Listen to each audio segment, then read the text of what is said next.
দেখিছো সেইটো হৈছে ঐতিহাসিক যে আমি কাৰ্বি আংলঙত কেতিয়াও অসমীয়া ভাষী বা বড়ো বা ডিমাচা বা তিৱা গাৰো এওঁলোকৰ লগত বহি পেলাই আমি কেতিয়াও আমি কথা পতা নাই আজি বকলীয়া ঘাটত আজি বৰংকমাটিত আজি অসমীয়া ভাষী মই অসমীয়া ভাষী বুলিও নকওঁ মই খিলঞ্জীয়াসকলে যিসকলে তেওঁলোকে নেতৃত্ব দিছে যে কেনেকে যে খিলঞ্জীয়াসকলে ঐক্য হ'ব লাগে এইখিনি ক্ষেত্ৰত তেওঁলোকে মাত মাতা থিয় দিয়া বা ৰাজপথত ওলাই অহা মানে সেইটো নেতৃত্ব দিয়াটো সেইটো ঐতিহাসিক আমি কেতিয়াও আমি একেটা মঞ্চত আমি এটা বৈঠকত বহা নাছিলো যে ভাই দাদা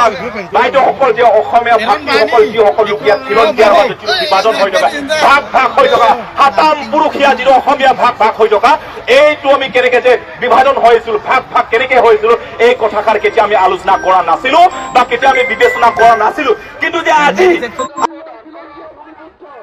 আৰু বকলীয়া ঘাটত যিসকলোকে বেদখল কৰি আছে এওঁলোকে মাটি কৰবাত কিনে আৰম্ভ কৰক আপোনালোকে ইয়াত যাবই লাগিব ইয়াৰ পৰা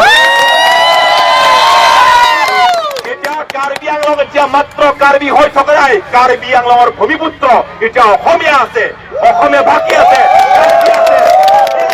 ডিমাচা আছে তিৱা আছে গাৰো আছে আমি সেই খিলঞ্জীয়া আমি ঐক্য হোৱা মানে এতিয়া গোটেই কাৰ্বি আংলং গোটেই অসমখন জোকাৰিব এতিয়া সেয়েহে অসমৰ মুখ্যমন্ত্ৰী ডাঙৰীয়া হিমন্ত বিশ্ব শৰ্মা অৰ্থাৎ অসম চৰকাৰ দিছপুৰবাসী যিসকল লোক আছে আপোনালোকে এটা কথা জনা উচিত কাৰ্বি আংলঙত এতিয়া মাত্ৰ কাৰ্বি হৈ থকা নাই এতিয়া খিলঞ্জীয়াৰ বঁটা আহি আছে আৰু সেই